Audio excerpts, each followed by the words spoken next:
Welcome to the Cell Guru Show. We've got so much happening for you today. The Pixel 6 Pro launched. Yes, not coming to India. Why? What's going on, Google? Why are you making such a huge mistake? Do you even realize how big we are? India is one of the biggest markets in the world. In fact, it is huge. You're missing out. But anyway, the phones are good. It's bad that they're not coming to India. We'll tell you everything about the phones. Then we'll talk about the big event. Two big events happened this week. The Apple Unleashed event, Airpods 3rd generation coming in. Lots and lots of other things announced also. So for some of the other news and some of the other quick little updates, to take a look at our Gadget 360 show. But Airpods 3rd generation was something that was very interesting that comes in. No active noise cancellation. They're still leaving that for the Pro. Design has been changed. Spatial audio comes in. So that's good. But it is priced fairly heavy. Then we'll take a look at another event, the Samsung Unpacked Part 2. So, I thought, why are they doing a Part 2? What's going to be so dramatically different about it? Well, not much. Quite an underwhelming event. I don't even know why they called it a Samsung Unpacked event. Basically, Galaxy Z Flip 3 is Bespoke Edition. You can customize it. There's this French-Japanese fashion label that they are now partnering with. Watch 4 and Galaxy Buds 2 actually had some little bit of changes that they brought in out there. So, I don't know. Wasn't really unpacking too much. Then we will move on to our review, the Realme 8S. So, too many Realme phones coming out, right? I mean, we did another 8 series, now the 8S. This one starts at about 17,999. It is a 5G phone, MediaTek Dimensity 810 5G processor. So those are the good things. Well priced, good processor, 5G phone, 90 Hz display. So all of those are good. But like I said, not enough to differentiate this from everything else. And we'll end with a comparison, the Oneplus 9R versus the Realme GT versus the Moto Edge 20 Pro. This is a comparison and a shootout you've all been asking for. Under 40K, all three phones are absolute killers, best sellers, top reviews. Which one is the best? We'll tell you on the Cell Guru Show. Now I'm going to talk to you about the Pixel 6 and 6 Pro. Everything you need to know is what we will tell you. But I am just absolutely flabbergasted. I mean, Google made a mistake last time not bringing in the Pixel phones. But what are they doing? Why are they carrying on? These are good phones. There is a big market. I know in India there is not too much sale. But if you completely eradicate the market, you don't even bring your phone here, how can you then compete with the Apple and the Samsungs? This is one of the biggest markets in the world. So lots of cool things. We will tell you everything you need to know. The Pixel series of phones changed the game with smartphone photography. But 5 generations later, Google's smartphones are yet to make a dent against champions like Samsung and Apple. The Pixel 6 series is Google's make or break moment, and the company is taking a radical approach with an all-new chipset and a design that is bound to turn heads.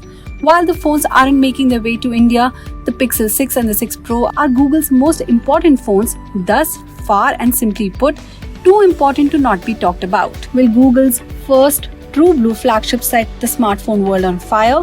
Here's everything you need to know about the Pixel 6 and Pixel 6 Pro. The Pixel 6 series upends Google's traditionally simple design with a look that's unlike anything else. Of course, true to form, it's got the optics to match. But more importantly, the two phones are undercutting other flagships when it comes to price. The Pixel 6 price starts at $599, which roughly translates to 45,000 rupees. Meanwhile, the Pixel 6 Pro will retail at a starting price tag of $899, which is about 67,500 rupees. From a design point of view, the new Pixels are carrying their camera legacy on their sleeve with a camera bar that is nothing short of loud and proud. It runs across the back of the phone and houses 2 lenses on the Pixel 6, while the Pro model gets an additional telephoto lens. The displays too are now larger at 6.4 and 6.7 inches for the Pixel 6 and Pro respectively.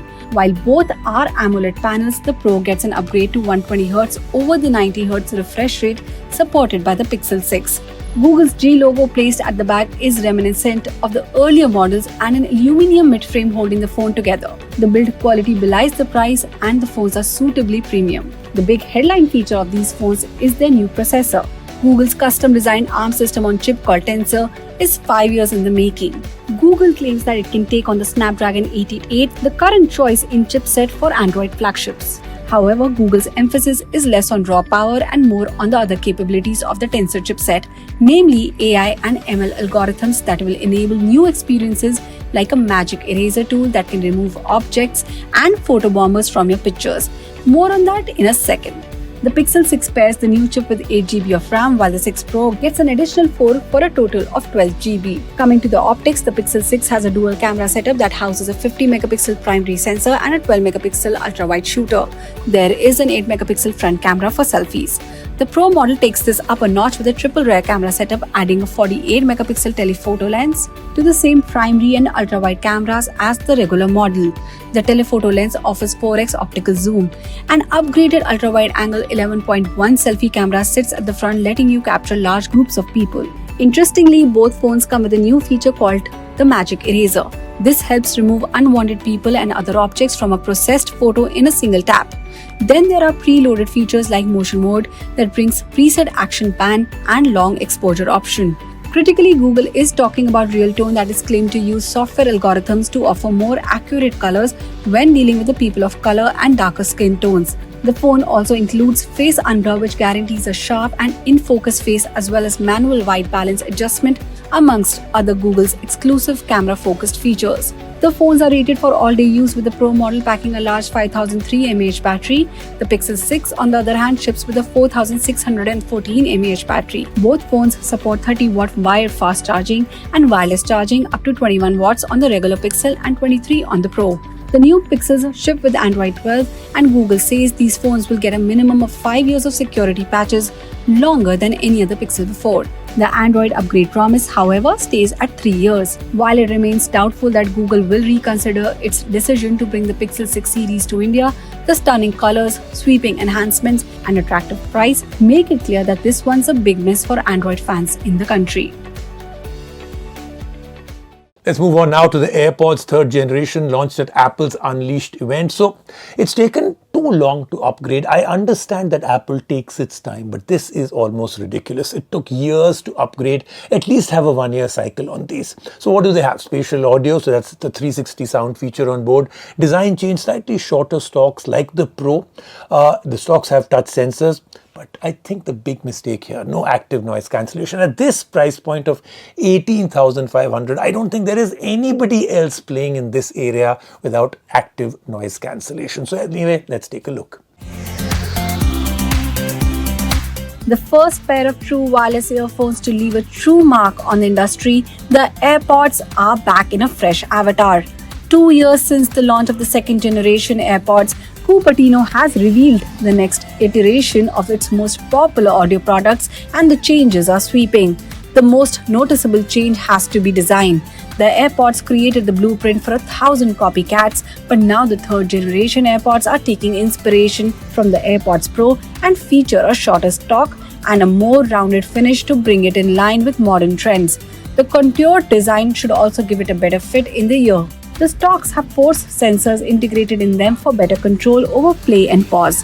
Meanwhile, the charging case is now larger due to its support for both wireless as well as MagSafe charging. In terms of features, the biggest change is support for the Find My network. No more losing your earphones. Unfortunately, there's still no active noise cancellation support. For that, you'll just have to pony up for the Airpods Pro. Apple is also claiming significantly improved audio quality with a new low distortion driver that promises powerful bass. Further, an adaptive equalizer function should also tune the earphones for the music you're listening to. Finally, to capitalize on all the new features of Apple Music, the company is tossing in spatial audio support to let you enjoy 360-degree music. Battery life too gets an upgrade with an additional hour of usage. The Airpods now last 6 hours on a single charge, up from 5 hours, and the case should have 30 hours of total battery life. The all-round upgrades come with a higher price tag as well, and the 3rd generation Airpods are now on sale for 18,500 rupees. We will review the Airpods 3 soon on Sell Guru. Now let's move on to another event, the Samsung Unpacked Part 2. Now, like I said right in the beginning, I have no idea why Samsung made this such a big deal. What they really did out here is a customizable edition of Galaxy Flip 3, a partnership with the French-Japanese fashion label. They came up with some updates to the Watch 4, like fall detection has become more sensitive and some other things about Galaxy Buds 2. But again, I am not really sure. This should just have been maybe a press release and not a whole event. Samsung is back with yet another Galaxy Unpacked event, but fans in India are in for a disappointment. While the company didn't announce new phones, it did announce a whole new edition of the Galaxy Z Flip 3 that should have fashion-forward buyers swooning. It's all in the name, and the Bespoke Edition is all about customization. The Bespoke Edition will let buyers customize the front, back, and even the frame of the phone in a choice of colors including black, blue, pink, white, and yellow. Better still, they don't have to be the same color. You can mix and match shades to create a total of 49 unique customizations, which will make your Galaxy Z Flip 3 one of a kind. The Galaxy Z Flip 3 Bespoke Edition is unfortunately restricted to the US with no word on an India launch. Keeping to the fashion first theme, Samsung is partnering with French-Japanese fashion label Maison Couture for a special edition Galaxy Watch 4 and Galaxy Buds 2. Buyers can expect special edition watch straps and embellishments. Finally, existing Galaxy Watch 4 users have something to look forward to as well, with the watch getting 4 new watch faces as part of an update, in addition to a fall detection feature as part of its safety-focused feature set. Let's move on now to our review. This is the Realme 8S. It's a nice phone, comfortable to hold, side-mounted fingerprint reader, no IP rating, no stereo speakers, 6.5-inch IPS display, 90Hz screen refresh rate is good. Of course, in terms of the chipset, this is absolutely fantastic. The MediaTek Dimensity 810 chipset is fantastic, supports 5G. This has a 5000 mAh battery, triple rear camera, which of course we're not expecting too much. And like I said, priced at 17,999 for the 6GB model. Realme's crowded portfolio gets one more device, this time with 5G connectivity. Slotting under the Realme 8 series, the company appears to be offering a phone for every use case, and the 8S 5G is geared towards those who want forward-looking connectivity options. In the Cell Guru review of the Realme 8S 5G, we see if this mid-ranger can outrun very good competition both from Realme's own lineup and beyond. The subdued design language is a nice change of pace for the brand, and the matte finish look keeps fingerprints and scuffs at bay. That said, the all polycarbonate construction doesn't really scream premium, and it would be nice to see some better materials like glass or aluminium here. Being a budget phone, there's no IP rating here, but the company has also dropped stereo speakers, which is a bit of a downer. Coming to the display, the phone has a 6.5-inch IPS panel with a full HD Plus resolution. Brightness levels are pretty good, though not best in class, and the screen remains visible outdoors. You do get 90Hz support, which helps the interface feel that much smoother. That general smoothness is also because of a fresh MediaTek Dimensity 810 chipset. We found general performance to be great, with the phone chugging through apps, social media, and daily use with no lags at all. Gaming performance, however, isn't too good. Keeping things running all day long is a 5000 mAh battery. Charging speeds too are very good at 33 watt. A 50% charge took us just under 30 minutes, and the phone goes from 0 to 100 in a little over an hour. Finally, let's talk cameras. There are 3 here, with the primary camera getting a 64-megapixel upgrade and two 2-megapixel cameras flanking it for macro captures and depth information. Daylight shots have plenty of detail with good dynamic range and low noise levels. Coming to the macro mode, the low 2-megapixel resolution makes it less than useful. It doesn't get too close either, and taking an in-focus shot isn't easy.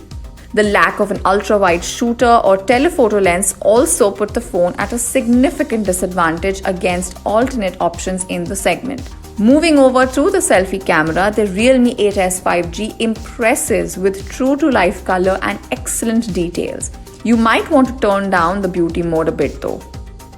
Priced at Rs 17,999, the Realme 8S is an odd device that omits a lot of features to chase 5G connectivity, a standard that isn't available in India yet. Still, the nice looking design and solid primary camera make it a decent option for users who want future-proofed connectivity and long battery life. Let's take a quick break right now on the Sale Guru Show. When we come back, lots more happening.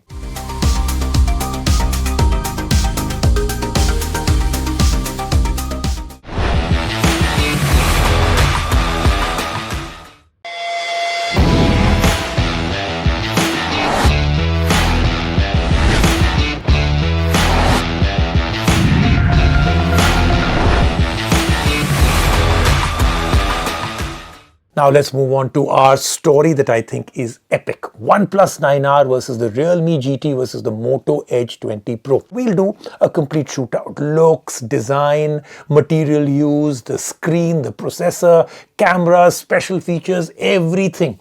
All three phones are great, but remember, in our shootouts, only one can win. Motorola's flagship, the Edge 20 Pro, is making a lot of noise in the 40,000 categories of smartphones. But is it worth your bucks when there is OnePlus 9R and Realme GT already dominating the segment? Let's find out.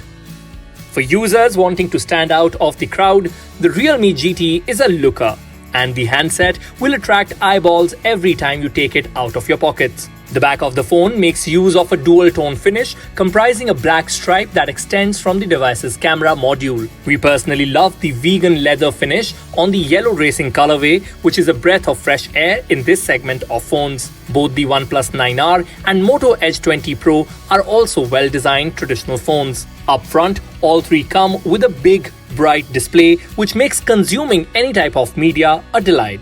But there are some key differences. The Moto Edge 20 Pro goes a little further by providing a 10-bit AMOLED panel that supports a 144Hz refresh rate.